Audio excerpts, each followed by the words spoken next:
Hello internet friends, tons of new updates for Star Wars Galaxy's Legends yesterday, Friday, so I thought I would try and wrap them together in a video for easy digestion. The first thing is a huge one really, which is UI scaling so that it supports 4K and 1440 resolution. Got to keep up with the march of progress as people get monitors that are as big as their house. The other stuff is quality of life stuff. Some of these things are long-standing problems, such as line of sight in the game. The objects and the kind of the play field of Star Wars Galaxy has always been weird, and it's kind of exploitable. It can lead to some just weird quirks and bugs in terms of line of sight. So they've adjusted various line of sight checks to prevent shooting through walls and objects in certain locations. Obviously for PvP that's pretty important, but also changing some other things like blaster fire against targets now follows a more random spread, so you're not hitting straight on. It's a little bit more realistic in that respect. Changing things like how the characters move so that it's more realistic also. As I say, all the other stuff is quality of life stuff and really nice to see. It's the kind of thing that needs to be added and that they said they were going to work on after the huge content dump that was Bespin. Things like rolling a dice for a group. That wasn't working properly, just showed a code string, and they've updated that so that if you're rolling for random loot you need something other than the baked in system. You can roll a dice for the group and that will work now. Kind of cool stuff like that. I put a link to the full patch notes in the description of the video. They've also updated Flashpoints. I'm not hugely familiar with Flashpoints, but what they seem to be doing is making it so that it's more obvious what's going on. So you'll be given notice 10 minutes before a Flashpoint starts. You can't enter a Flashpoint until you're level 75. You get ported to the camp at the start of the Flashpoint, your faction's camp, so you're starting from the same place. Flashpoints are now special forces zones and things. Seems to be geared towards making it more fair and less, again, maybe less exploitable, and putting people all together so that they start at the same time in the same place, that kind of thing. They've also added some new weapons. I don't know what any of these are, but the KX-60 carbine, heavy blaster rifle, all that kind of things. I'd be interested if any of you have got those and are using them. Let me know in the comments, you know, what those things are like. All of this stuff is done with the PvP committee, the Senate, members of the community, adding their 2 cents on how the Flashpoints should be taken forward. Flashpoints were added to the game. It's something that players wanted. PvP devotees wanted another way to PvP, and they're tinkering with it, and it's a unique system, so constantly adding to it.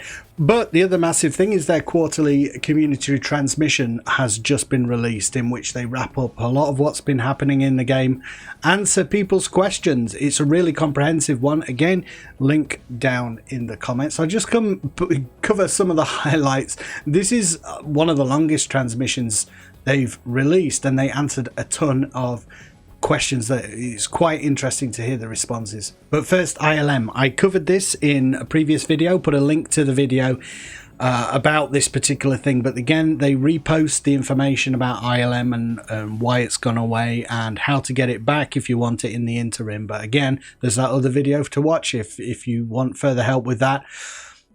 Who would have guessed that the first question asked is atmospheric flight? I've never heard anyone ask that question before, and this time they've of course answered it. I'm being facetious. This is asked every single time, and every single time the response is the same. They are no plans to add it for Star Wars Galaxy's Legends. But some overarching questions like, what are your long-term goals and aims with the Legends server? We want to tell more stories. That's interesting. We want to add more locations for you to explore. In general, you can say we want to make this game even more Star Warsy than it already is. It's a nice goal to have. Star Wars Galaxy's turned 18 years old this year, and Legends celebrated with remembrances on social media and with a small giveaway. There was the Empire Day celebrations for 2021 that happened, player events and roleplay ongoing. Senate elections occurred. This has been an ongoing thing. So the new Senate is in place, and they go into detail about what the Senate is and how it works. Well worth a read.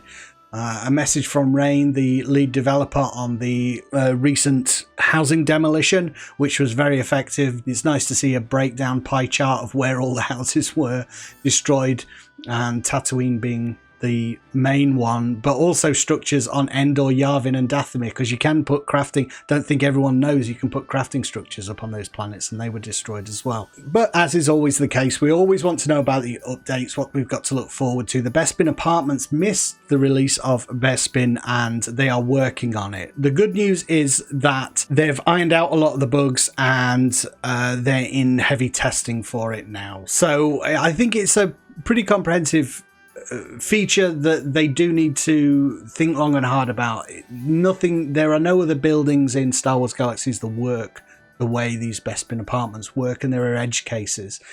They go into some of that, some of the edge cases, like what happens to people's items if they lose their apartment.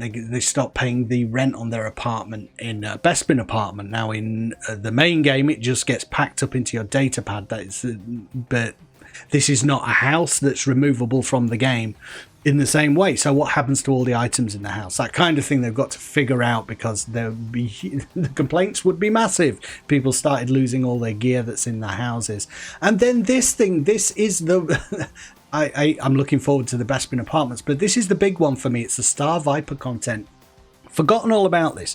And the video going on in the background is this Valarian theme park that they added along the lines of the Jabba theme park. Valarian is kind of Jabba's rival, criminal organization rival, and they started adding it. And I ran through the starting part of this, the Valarian theme park, but ultimately it's going to culminate in a grounded space, a space zone where there's a space station and new content for you to take part in on ground and in space. You have to board the space station in disguise.